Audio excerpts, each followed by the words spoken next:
to Unlatched Mind. Thanks for listening. My guest today is Dr. Alex Danvers. Alex is a quantitative psychologist. Really, he's someone who's really interested in the measurement and scientific method of psychology.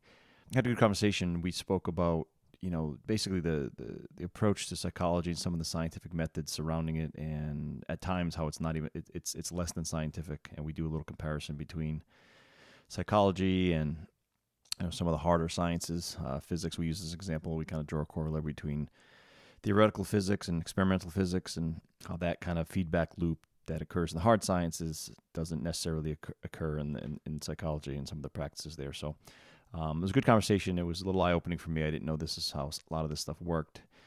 So with that, I'd give you Alex Danvers. Well, Alex, thanks so much for coming on. Yeah, thanks. No, I'm definitely glad to be on. Thanks for inviting me. I guess, what do you got, if you want to just give the listeners a little overview who you are and what you're about, it'd probably be a good start. Yeah, so I think I'm one of the more junior people, as you were saying, on the Psychology Today world. But I just finished my Ph.D. in 2017 from Arizona State University. I started a program in social psychology. Actually, I got my degree in social psychology, but while I was there, I also kind of fell in love with quantitative psychology. And Arizona State University is known as one of the best quantitative psychology programs in the world. So it's got people who teach the statistics and the methods in a way that is, obviously really rigorous, which means which is why their program is so highly rated. Right. But also in a way that's really accessible. I didn't go in thinking, boy, I'm going to be a stats guy. But when I came out, I felt like, oh no, now I kind of have a broad understanding of what the point of doing statistical tests is at a sort of conceptual level, and what kinds of questions we can answer. Right. And so I did 1 year as a postdoctoral researcher at the University of Oklahoma, and that was under the supervision of a woman named Nancy Snow, who's actually a philosopher.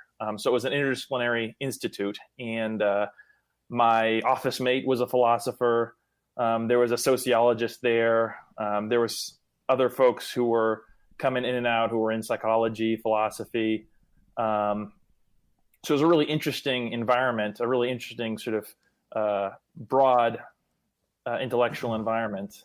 And then this last year, I just started a position doing research at the University of Arizona. And there I'm working with a guy named Matthias Mell, and he does primarily mobile sensing research. So that's like using things like a Fitbit or an iPhone app to track your daily life. And I do a lot of the sort of statistical modeling for that. So looking at your social life outside of, lab context where we bring you in, we can, record you having a social interaction, but just like, what does it look like kind of in the wild?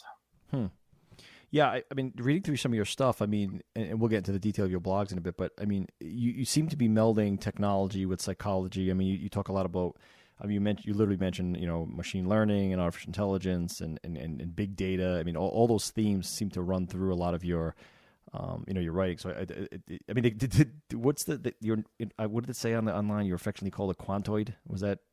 Yeah, exactly. So this woman, Leona Aiken, who's a professor at Arizona State University. She's one of the actually best known quantitative psychologists in the world. She was one of the authors of the kind of like regression Bible, which is what people do, and read when they're in the social sciences trying to look up the proper way to do regression analyses.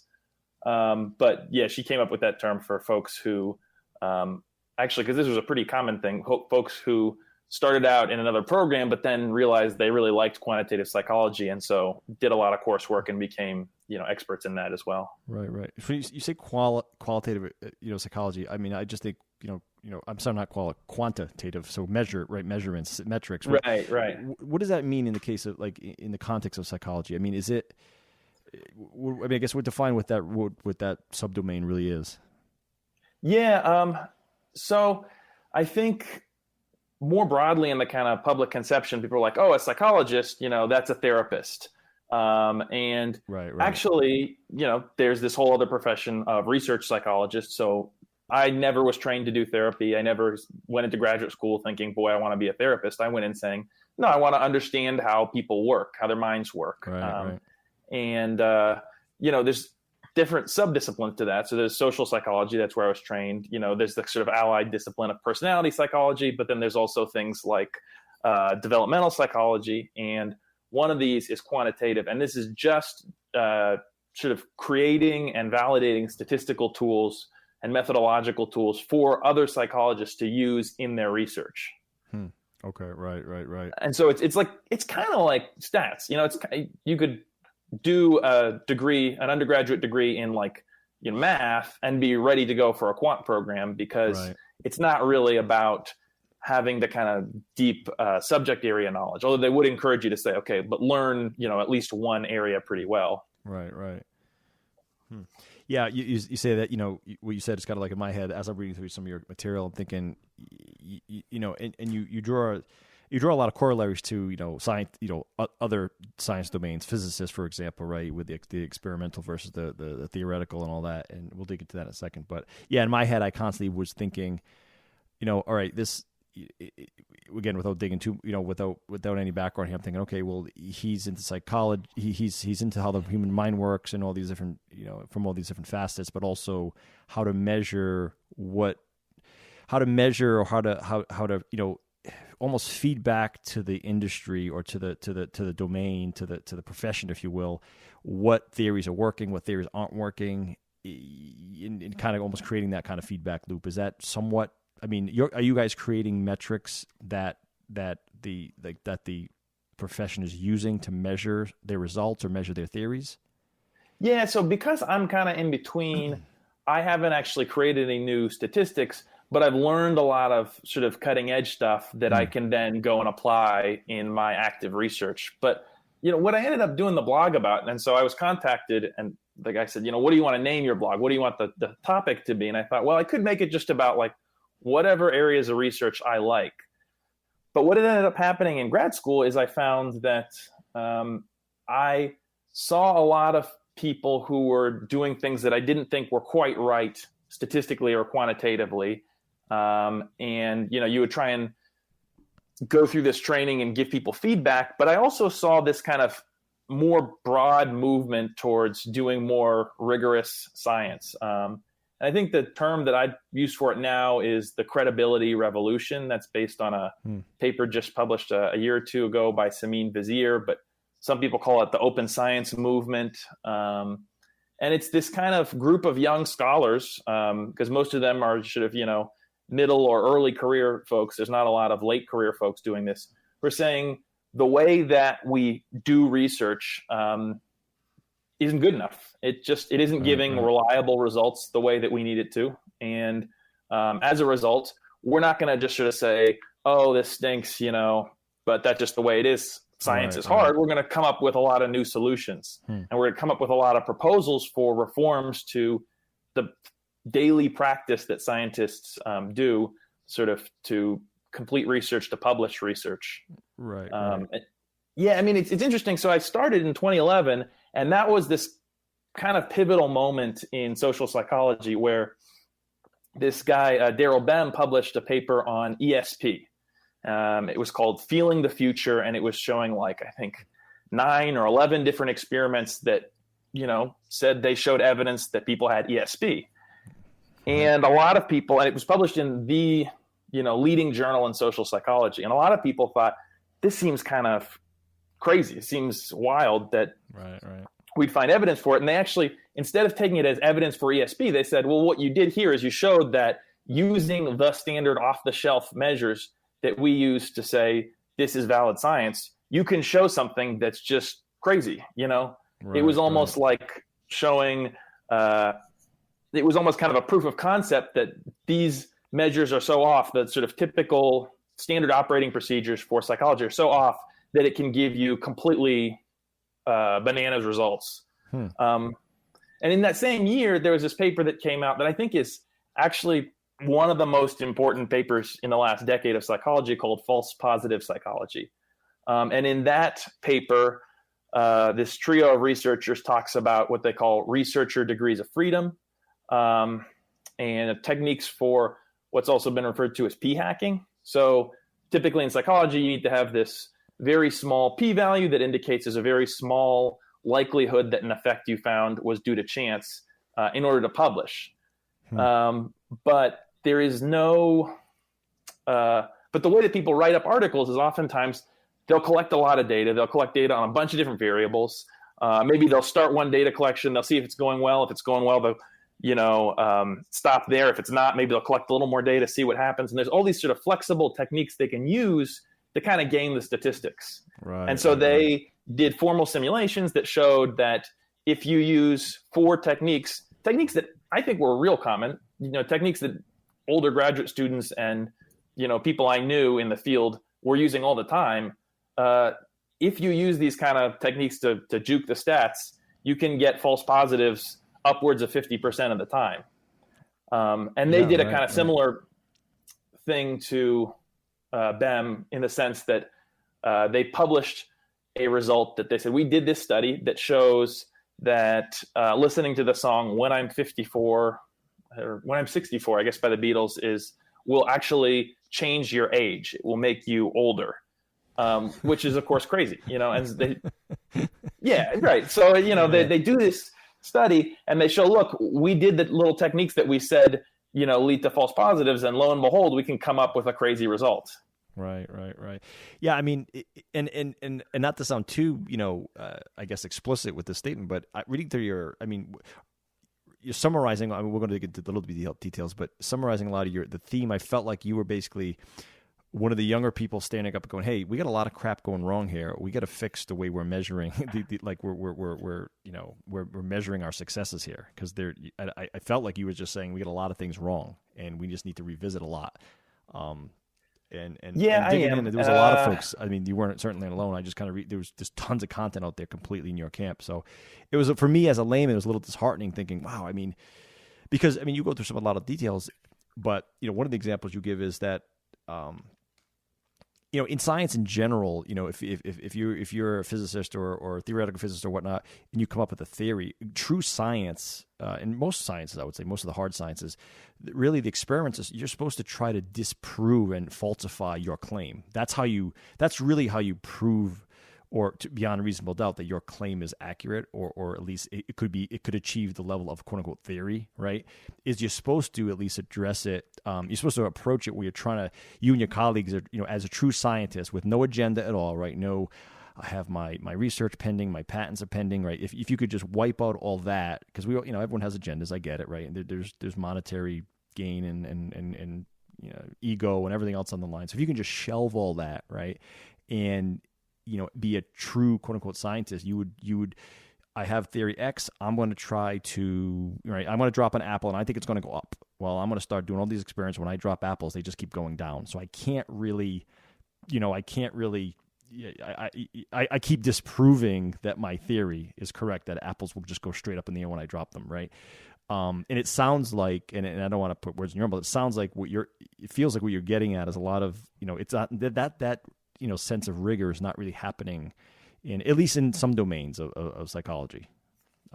Yeah. And so I think I want to walk a fine line here, because I don't think that, everything that psychologists do is fake, but I think, or that everything they do is wrong. I think there's actually a lot of really good, solid research out there. Sure, yep. But I think that it's mixed in with a lot of research that's not done as rigorously as it could or should be. Right. And so we now have this thing where there's a ton of empirical manuscripts that come out, every week, every month in journals that I might be interested in reading.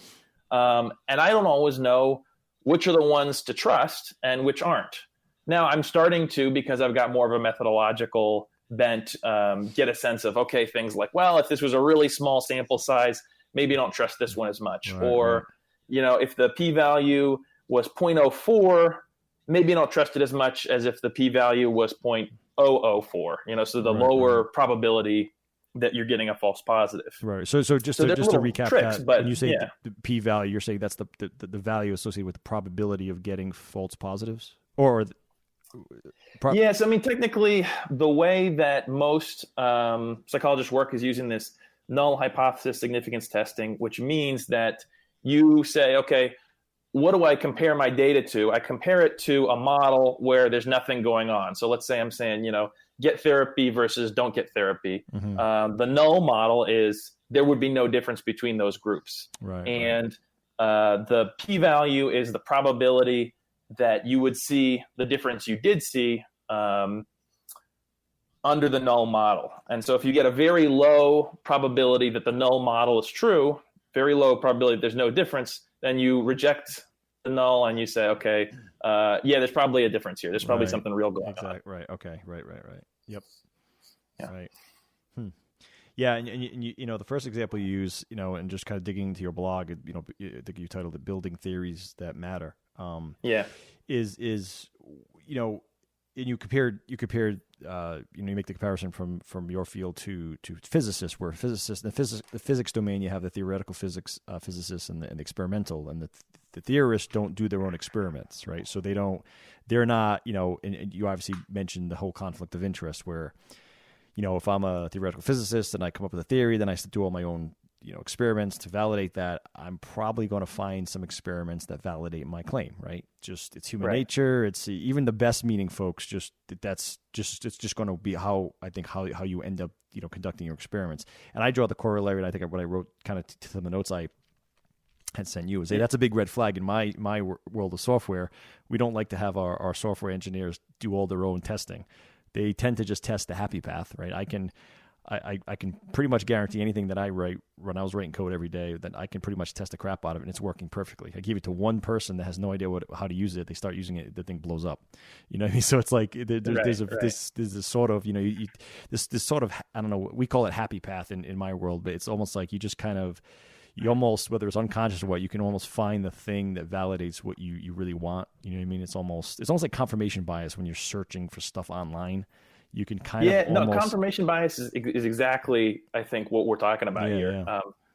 There was this paper that was just referred to me on Twitter that talks about sort of the theoretical underpinnings of this kind of reform movement in psychology. And their whole argument, you know, is they trace this to a history of psychologists who are in what they call like the rationality wars, where this is kind of Daniel Kahneman and Amos Tversky came along and said, okay, economics has this model where people are perfectly rational. They make the most logical kind of decision. And they said, no, actually, there are a lot of biases that people make. And this article argues that it's psychologists turning that sense of bias back on themselves and saying, hey, look, we actually make these biases in the way we evaluate our own work and each other's work is, you do your study and you want, you know, your theory to be true. And so you present it and analyze it in a way that gives it the, you know, most support, that makes it look best. Right. Now, I guess, you know, I feel like so you know, the physics world, things like that are tangible, and you know, you get into quantum, it gets a lot less tangible. But just you know, again, just the gravity thing and the basic stuff that we think about in physics, it's almost like you can that's a little more hands on, and you can, you know, the proving and disproving, and just for simplistic sake, assume the most simple of the laws of physics or whatever other sciences. You know, do you feel there's a difference between that? You know, would you?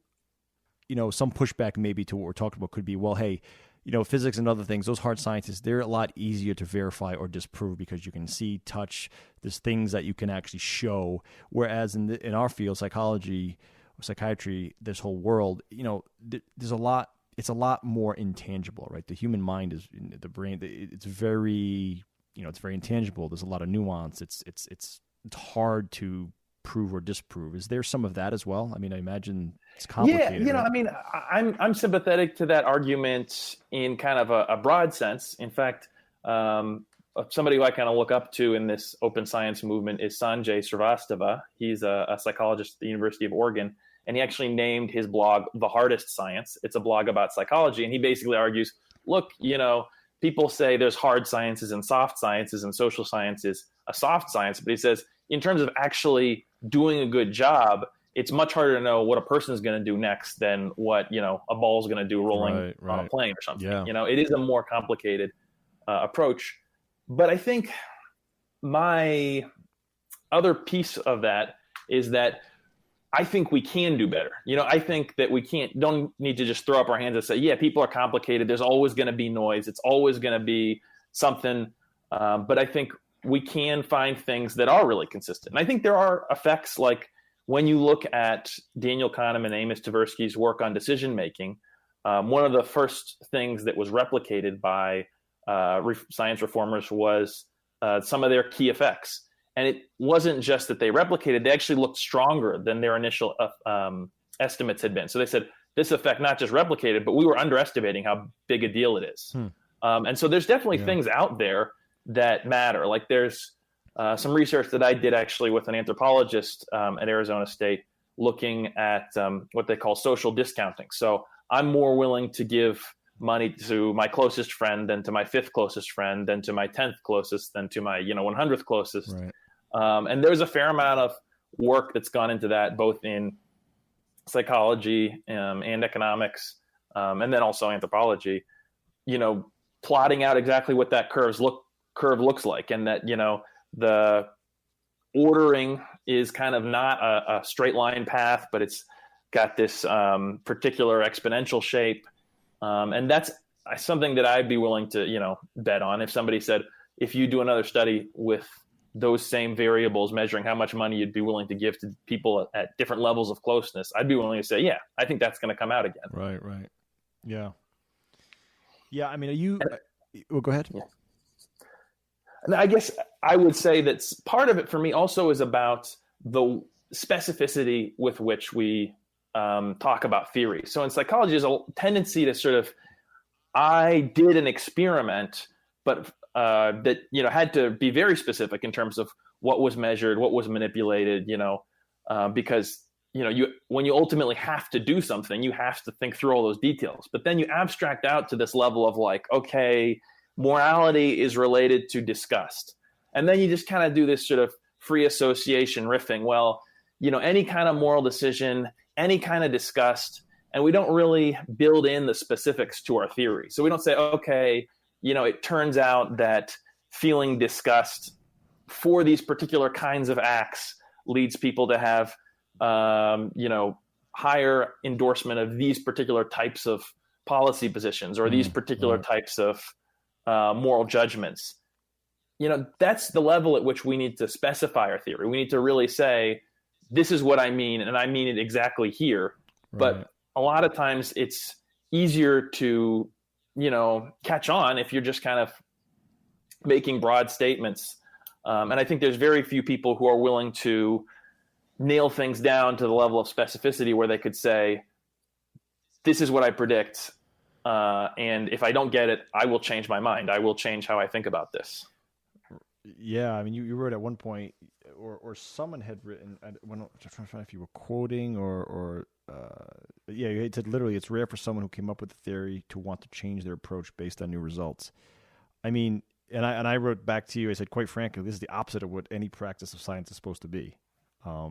So now again, I'm sure you're just, there's plenty of cases where it's not the case, but it just seems, I mean, that in general is probably, do you feel like well, let me take a step back. Are you feeling like you're the new guy coming on the scene, and a lot of the old school dudes and gals are like, hey, we got this covered, right? I mean, because I call it fresh eyes, right? When you have new, expertise, new talent to any group, there's such a, you just see things that, others wouldn't when you come in fresh. If I've been doing the same thing for 40 years and we have folks at work that start, right. And me and my teams will be doing X, Y, and Z, and we'll get even an intern come in, and a lot of them are super sharp, but they come in and they say, why are you guys doing that or that? Or I was just wondering, and we all look at each other like, crap, we haven't even thought of that. Like, it's so obvious we have, so sometimes those fresh eyes coming in, while, those new folks tend to be, they're intimidated and they don't want to rock the boat too much. And they also don't want to alienate all their coworkers and potential peers and superiors or whatnot. But at the same time, it's so very valuable because it really, it provides an entire fresh set of eyes that could change things for the better, for sure. I mean, are you feeling like you have to walk that line with where do I just got to toe the line here, or do I really want to rock the boat because I believe it's the right thing and I don't care about the consequences? Yeah, I mean, I think so. On the one hand, there is the kind of like the piece that you brought up there at the end, which is like, I've always wanted to have a career as a scientist, and it's really tough for me to know what the right thing to do is and how critical to be, because ultimately I need a group of my peers at another university to say, yeah, we want to bring this guy on and hire him. Yeah, I mean, that's exactly right. That conflict, yeah. But I think the other piece that's happened is social media, basically. And I think that, I started seeing this my first year, is that like the quantitative professors would say, this is the best practice. If you don't do this, you're liable to make mistakes.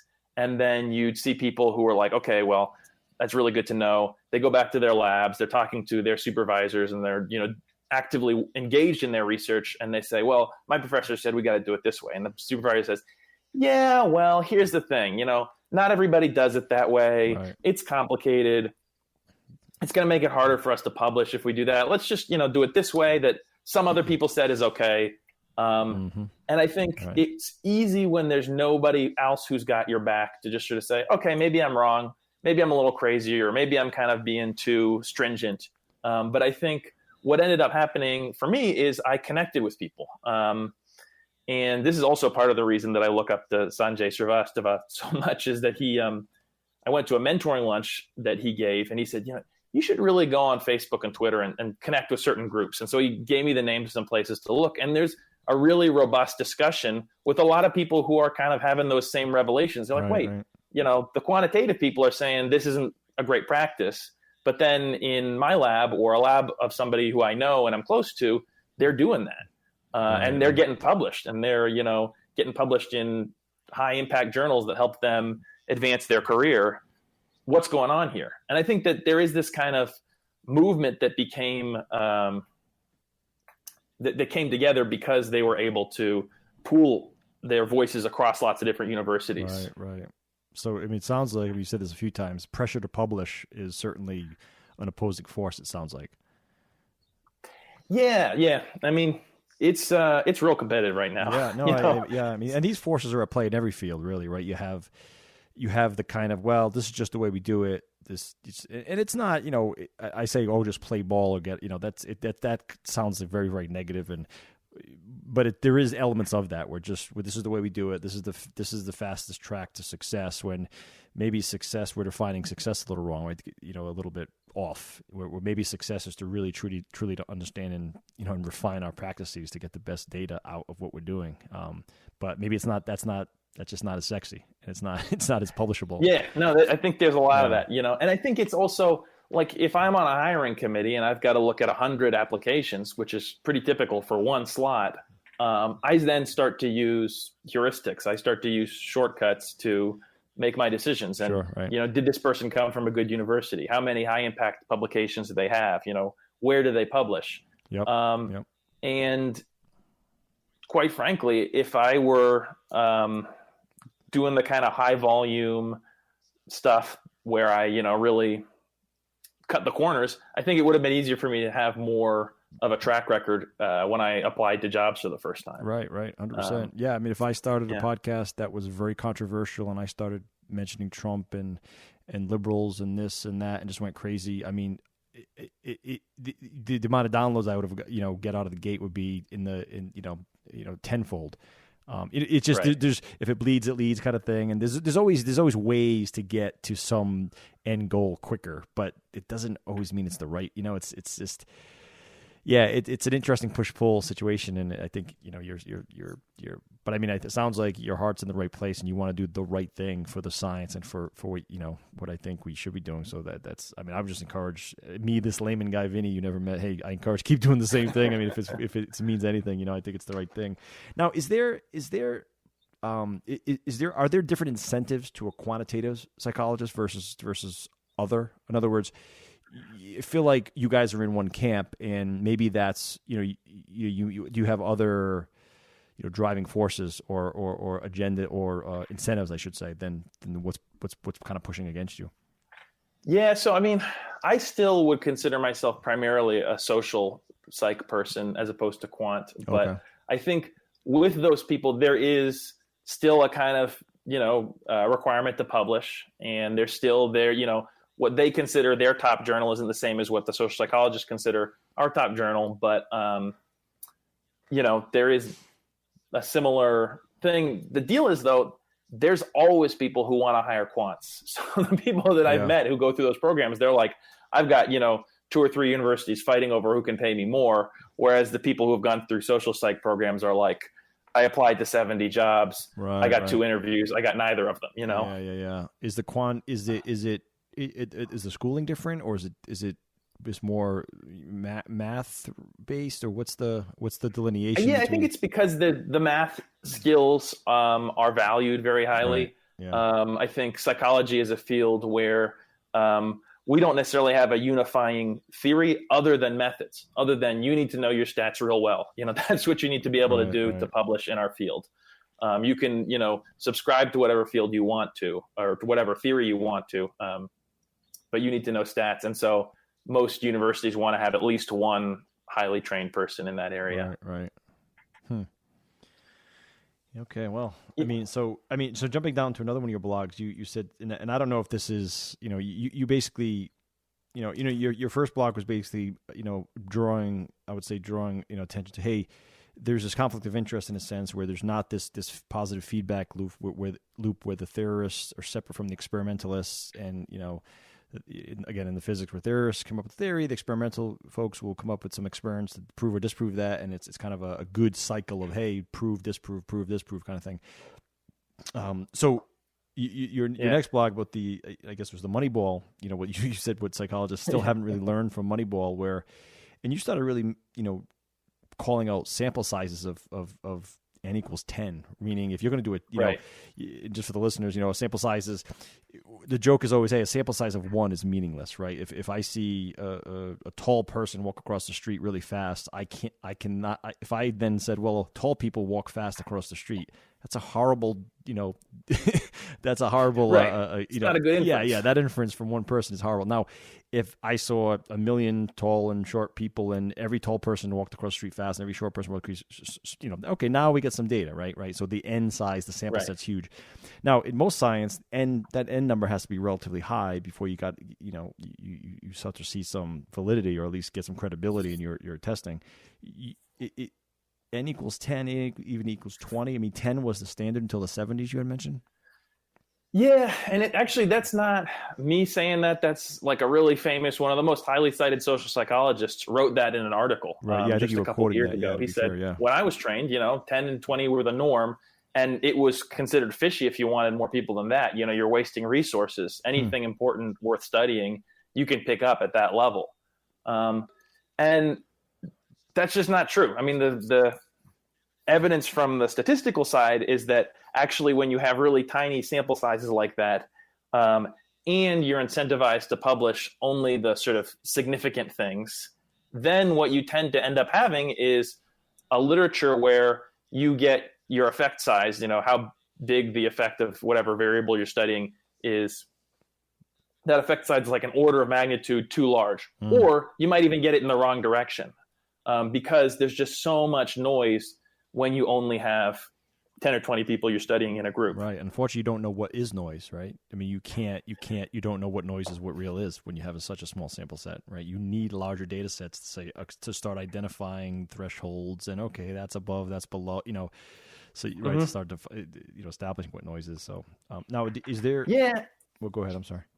So it's interesting. I actually ended up reading this book called The Rise and Fall of Social Psychology by a person named Brannigan at one point in grad school.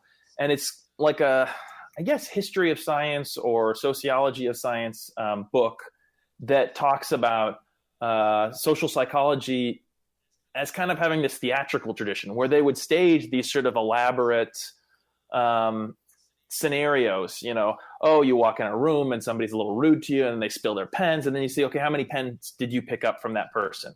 And then from that, they try and make a theory of like, what is human helpfulness?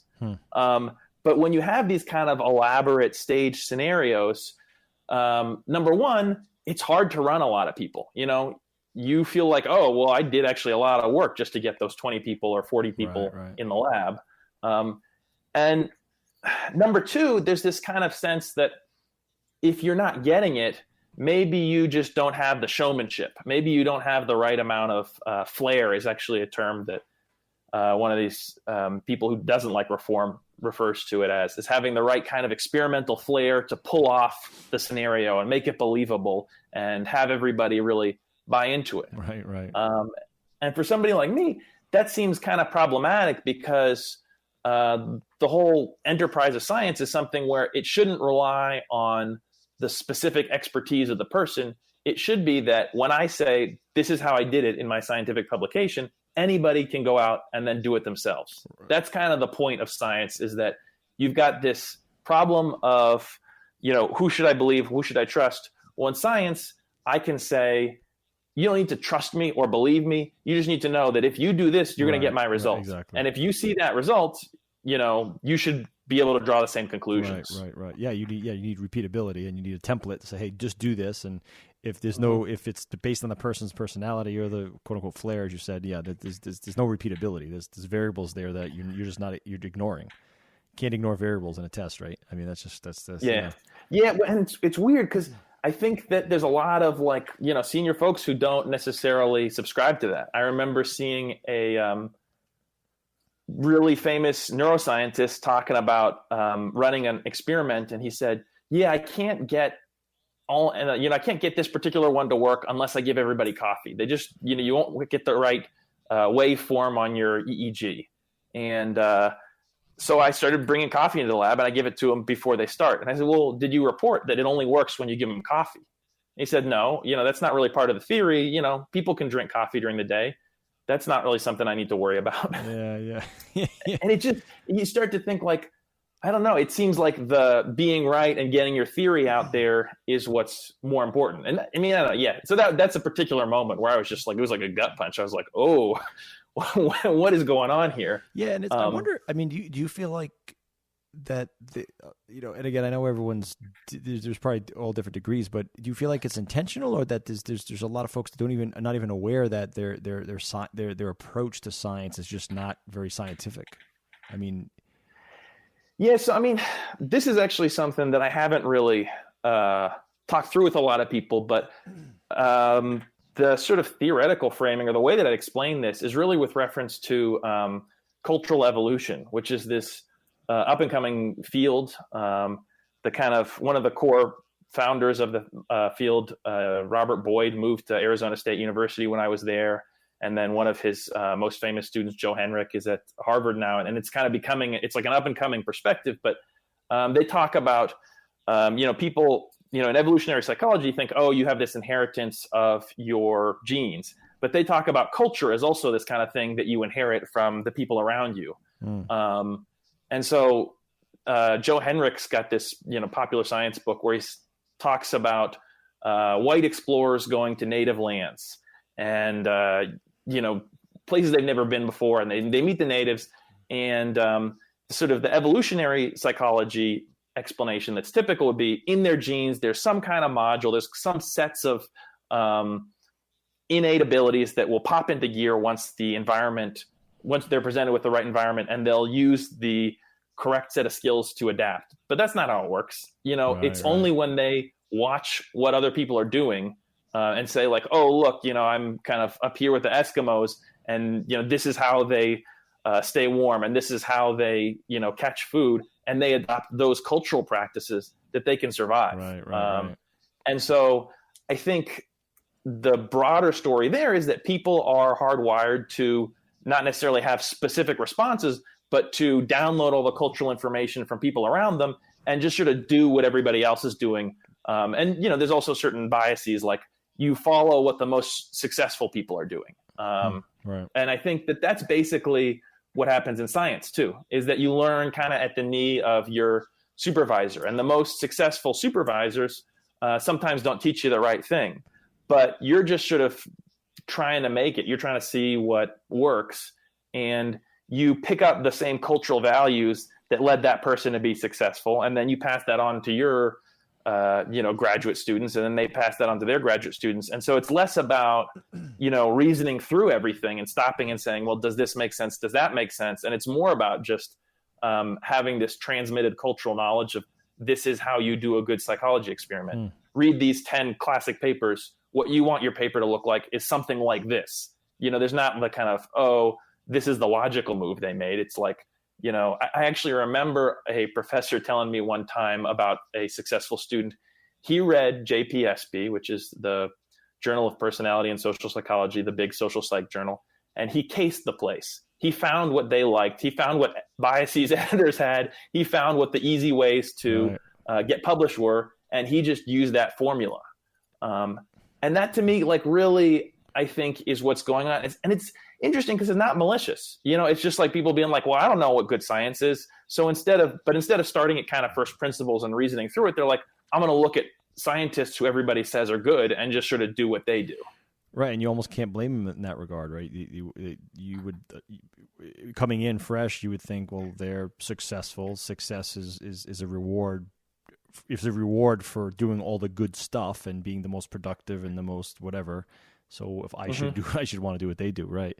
Yeah, no, it's hard because then you have to take that third part. You have to step outside yourself for a second and really look at what you're doing and what the folks are doing around you, and then make a decision. Do I want to make potentially handicap my career, right? I mean, as much as you all, I mean, we're all, I'm in the sciences, you're obviously a scientist. I mean, as much as you have a passion for your field, it's also puts food on your table. So there's monetary incentive to, who doesn't want to make more money at something you love? So there's that conflict. Yeah.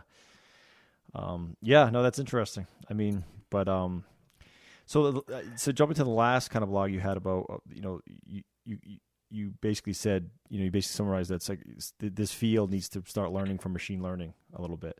So in summary, can you summarize what you meant by that? Yeah. So this was something that I'd learned about right at the end of graduate school. And ultimately, when people started explaining to me what you're trying to do with machine learning it's not necessarily about creating a theory and testing that theory. It's about, I've got a bunch of data and I need to make a really accurate prediction. And so the machine learning statistical literature has kind of branched off in a different direction. And it said, you're going to run a lot of tests.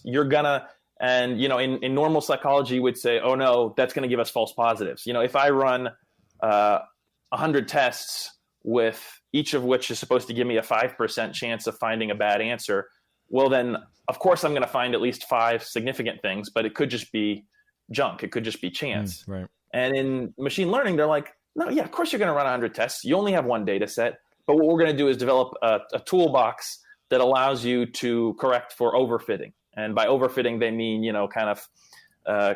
finding relationships that aren't really reliable and generalizable.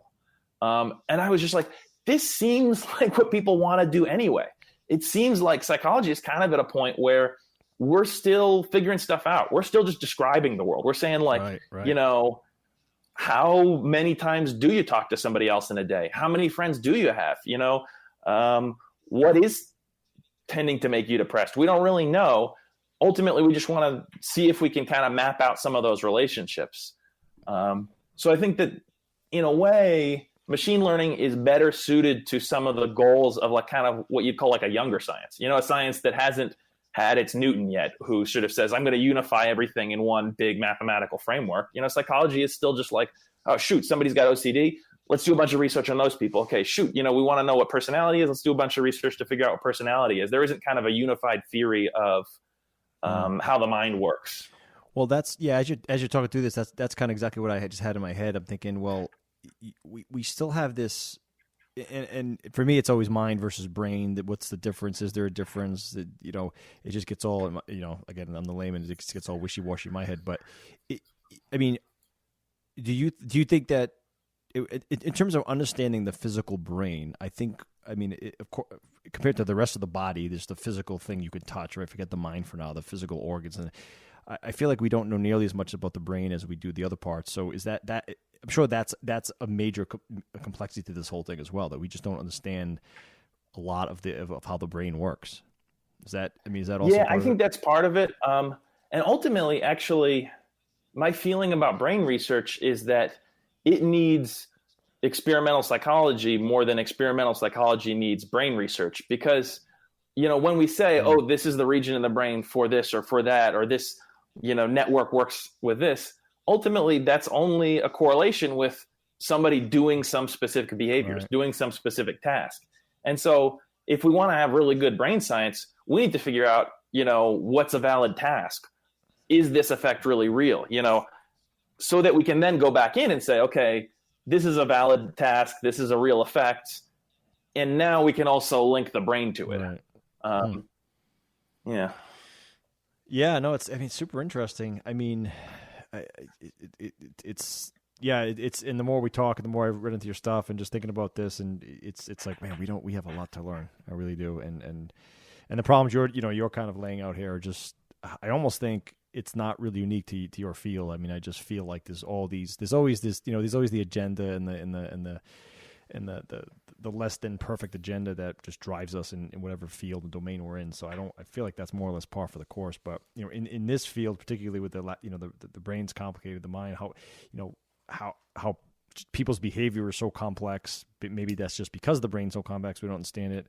And then you add on top of that the case studies and the tests themselves are so logistically hard because they require people. Right. It's not like, you can't just, using the machine learning, example, like if I'm an AI algorithm running in a Tesla, the Tesla Model 3 will get an update and that update goes into the car and it sits in what they call like a little, almost a sidecar where it's not actually affecting the vehicle yet, but it's getting all the data from the sensors around it and it's doing, it's basically just consuming all that data and then performing in a way that doesn't affect the actual vehicle. So if you get a brake update, it's going to basically prove after getting, whatever terabytes of data over however many thousand miles of that, hey, yeah, it's actually improving the braking. It's not a flaw. There's no bug in it. And then that updated algorithm will get moved to the actual braking system on the car. So, I'm drawing that corollary because in the car situation or any of these where you just have massive amounts of data, that data is just coming in. You have massive amounts of data sets. Now that's just light coming in, radar data, sensor data, optics coming in. That's the test data coming in. In your field, we're talking about you need the human beings. So instead of having n equals a 10 petabytes of data or whatever it might be, you have n equals 20 people, 100 people, 1,000 even, which is, it just seems like everything's stacked against you guys. so no pressure. Yeah. But well, I wouldn't like to think that. I think, I think that the same types of data collection things that are making, self-driving cars possible are also likely to make a more robust psychology possible, and so that's actually part of what I'm excited about doing at my current position is looking at mobile sensing, where you're looking at people out in the world and you're able to literally count how often they talk to people. You're able to look at the CO2 level at their desk and see if that's related to their ability to complete work. You're looking at their stress levels and how that's related to their time spent on their computer. Right. Yeah, you're right. And as it becomes easier to collect it passively, then you start to get those big data sets. No, that's a great point. Yeah, that's exactly it. Right. Yeah, and if you the one other thing that I would say is that, like, what's cool about machine learning is that it doesn't really assume a theory is necessarily it doesn't really assume any big theory. Like if you're talking about a self-driving car, a lot of that stuff now is like deep learning, where it sort of teaches itself just by looking at the world around it. It doesn't say, oh, I'm going to top down say, okay, I need a model of road. I need a model of other car. I need intuits that stuff. And I think, so I saw this talk recently that just really made me think a lot about psychology, where this guy said, listen, we might end up at a place with psychology where we can use machine learning to make super accurate predictions about human behavior. And we're kind of already doing that with things like, increasing click-through rates or, getting people to use certain apps. Oh, right. Yep. But we might not have and easy to understand theory. It might not be, oh, look, it's this moral emotion that was triggered and that's what made you click. It might be a lot more complicated than that. In fact, it might be difficult to even explain in human terms. Right. And so his whole argument was that we're kind of in this place now where as psychologists, we want you to tell a story and want you to be able to explain why things are happening. But maybe there's this kind of whole other branch where we just want to start by making accurate predictions and not worry about what the theory is. Right. Yeah, you make a good point about and I actually talked about this on a few podcasts ago about the psychology of game design and app development, and how a lot of these software houses have just as many psychologists on staff as they do software developers. And it was really interesting concept, and I drew the corollary to I know there's something there when I try to take that tablet away from my son's my 6-year-old, and he goes berserk. He just wants to get to the next level, get the next hat for the character or whatever. Like they know how to. It's very, very well done how to get that, how to hook you and just never you never want to put this thing down. And even us as adults, right? Facebook, Twitter, the instant gratification, the click-through rate, everything you just mentioned, it's definitely designed to keep you hooked without a doubt. I mean, it's there. So, yeah, that's interesting. I mean, so do you feel? I mean, is there? Because I really liked your writings because you kind of pulled in the computer science world to the psychology world. Do you feel that is that the future? Is that where the trends are going? Where you see these melding of these two disciplines? Like computer scientists working with psychologists? I think that there's going to be more of a melding, or I'm worried that these guys are just going to eat our lunch. I think it needs to be more of part of the conversation. I think there's parts of psychology where it is more part of the conversation. I used to have some friends who worked on developing intelligent tutoring systems. So these are like, computer programs that teach you how to read and write. In fact, I think one of the ones they were doing was helping folks who had joined the Navy read like complex technical manuals. Right. And they always were working with computer scientists. They were always, collecting tons of data, creating really big, complex models, neural nets, things like that. And it seemed to be a really effective strategy. So I think there are people who are doing it and it can be done. I don't know that everybody is. And I think that it kind of spooks some people. I think there's people who are like, it's a black box. You don't know the theory. And what I really care about is the theory and the story and the explanation. And because I think there's a lot of people who kind of got into it for that. Honestly, I used to say that social psychology was science done by English majors. Because like you read about people, like you read a novel and you get into the person's mind, and then you try and sort of create a story and you say, what would they do? And I think that's a really interesting and, rich way to come up with ideas. But ultimately, you also need to have the kind of rigor and reliability and the, statistics and the math behind it. And I think that was the part that for some people was like, oh God, I don't want to have to do this. Right. Yeah, no, it's interesting. Yeah, when you say social psychology, that makes sense now. It is what I picture in my head. It is, it is more the liberal arts world of the sciences, if you will. Right. Yeah. Right. Very interesting. So what else? I mean, we're almost at an hour here. What do you got going on? What are you excited about? I mean, what do you see in your future here? Well, I think the world of psychology is kind of in this, so if you read philosophy of science, there's this guy Kuhn who talks about paradigm shifts, and I kind of feel like we're in the middle of a paradigm shift. The way there was this kind of period of normal science where it was like, this is the way to do good science. Everybody's doing their own little experiments. It's all just sort of building up in a normal linear way. But all of a sudden, we're kind of in a period where we reevaluate everything and we think about things in kind of a deeper philosophical way. And ultimately, we've had a ton of change. We've had a lot of things that have improved. And so I'm kind of amped. I'm kind of amped to see what happens. I think sometimes about, maybe I should just go and, do behavioral science at a tech company or something like that. But then I think but wouldn't you want to be around at this moment when the field became something more than it had been? Wouldn't you want to be around at this moment when all of a sudden everybody started writing down their predictions exactly as they wanted them?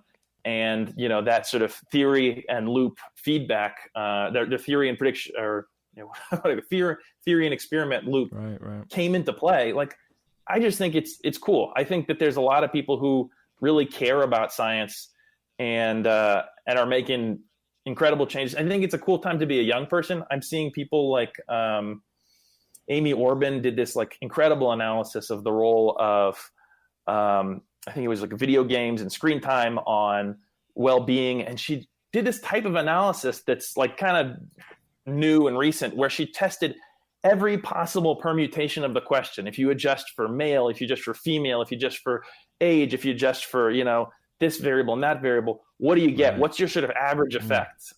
This, I think they call it like a multiverse analysis. And you look at something like that and you're like, man, I never even heard of that, 5 years ago. And certainly I would not imagine that somebody could do that. But she was actually just on a podcast I was listening to, and she was saying, yeah, I got obsessed and I realized that I didn't agree with what somebody had said, but I wanted to do a really rigorous and kind of complete job. And she had come across this analysis, and she was using like, tons of computing capacity at her university to get this project done. But now we have like an answer that also I think matters to people. Right, yep. It's kind of like I think nutrition research has this same issue where there's like every week it's like chocolate's good for you, no, chocolate's bad for you. Right. 1 cup of coffee is good, but 2 cups is going to give you a heart attack or whatever. And it's because there's not this sense of we're doing a cumulative enterprise, we're learning from each other, we're going back and forth. And I think psychology suffers a little bit from that, where it's like, well, this result says this one says that, what do we really believe in? I think suddenly people are saying we are relevant to the world and we're going to do it in a better way. Is there central repositories where, one of the things I always notice in a lot of these in all different fields is where there's a lot of good segregated, efforts, I'd say, where a lot of data is collected, and now, with in 2019 and beyond, with big data and all the compute power, with now, high performance computing is a big deal, and quantum computing someday. But without all that data that's being collected from all of folks and your colleagues in the field, without all that data being in a place where you could just kind of throw these algorithms at it, you almost can't see the whole picture. Is that a problem as well, or do you feel like is there literally a technical problem with this whole thing where the data is not in a spot where we can start actually all looking at to see all these correlations between all these disparate tests, or is that not even kind of No, I think that's right. Actually, I think the neuroscientists are doing a really good job of trying to address that. I think there's so that's not my primary area, but there are increasingly places where you can combine like brain scans. So like brain scans are super expensive, and so for a long time it was 10 or 20 people in a brain scan study because you just couldn't get that much time on a magnet otherwise. Right. But now people from, across the US and across the globe are combining all of their images and, coming up with really robust results. Similar stuff with like genes, Yeah. I don't know if you've heard about this thing. There was like a big paper that came out recently looking at this one particular candidate gene that was supposed to increase your risk of being depressed. And there were lots of like small studies that, not small by psychology studies, but small by the standards of what you need to do to find a real genetic effect. And then one person just took this huge, massive pile of data and found the single best estimate of how this candidate gene influences depression. And ultimately, the answer was no, this gene doesn't by itself cause you, or appreciably increase the risk of depression. And what you really need to do is take into account lots of genes all at once. Right. But it was a cool sort of way of aggregating tons of data. Yeah, no, that's promising. Well, that's good. It felt like we were pretty negative throughout, and we're ending kind of positive. So you have some hope, and there's a lot of there's things you're excited about. That's good. I mean, that's. Yeah. No, and I think it's also nice to have these places like this podcast where people are having conversations. And I think that psychology isn't just like this fringe thing anymore. It's like something that people, and not just like psychoanalysis psychology, because people talked about that for a long time, but like the, social science research is kind of having a moment where people are like, oh, this is relevant, Right. And we can't just sort of from the top down, rational model of like, what should people like, deduce what's going on in the mind. We actually need to just observe people. We need to, so I think that there's a lot of interest in it now, and it's cool to see that interest coming through, like, in the popular culture as well. Yeah, with podcasting and social media now, I think that's we're in a whole different world now where there's really no, back in the day there was certain morning shows, there were certain radio stations, and everything kind of got filtered into everything kind of got formed into a kind of common template that's how everyone consumed their content. Now that we can all just talk about whatever we want, at least in this country, it's in thankfully, a lot of countries in the world, that's not, we can have these discussions, and hopefully, who knows, young folks might listen to this and go, oh crap, but that's a great point. I'd love to get into that quantitative world, or I'd love to be part of that this wave that's going to, hearing you get excited, may incentivize someone to get excited about this whole thing. So, I think it's very cool. Super interesting. Well, I mean, hey, we went an hour. I do appreciate your time, and this was awesome. It is, thanks very much. Books coming out or other podcasts? Anything you recommend that we read, people get excited about? Or I think in terms of this kind of open science stuff, I would suggest looking up SIPS, the Society for Improving Psychological Science. That's a new organization. It's just, I think, about 3 years old, and it's got some really interesting stuff. The podcast that I look to for news on psychology and methods, if people want to kind of go deeper into these conversations, are The Black Goat, Two Psychologists, Four Beers, and Everything Hurts. Those are three that I follow regularly, and I think they have pretty interesting discussions about how to do good science. Cool. What was the second one? Two Psychologists, what? Two Psychologists, Four Beers. Okay. I think you kind of get a kick out of them. One of them I met at a conference right when he was starting the podcast, and was just like, I hadn't spoken to him before, but I was like totally charmed by him, and the podcast is really funny. Oh, very cool. Yeah. Yeah. Well, Alex, I really appreciate your time. Yeah, no, definitely. This was really fun, and thanks for giving me, a space to kind of spout off a little bit here. Yeah, absolutely. No, absolutely. And that is it. Thanks for listening.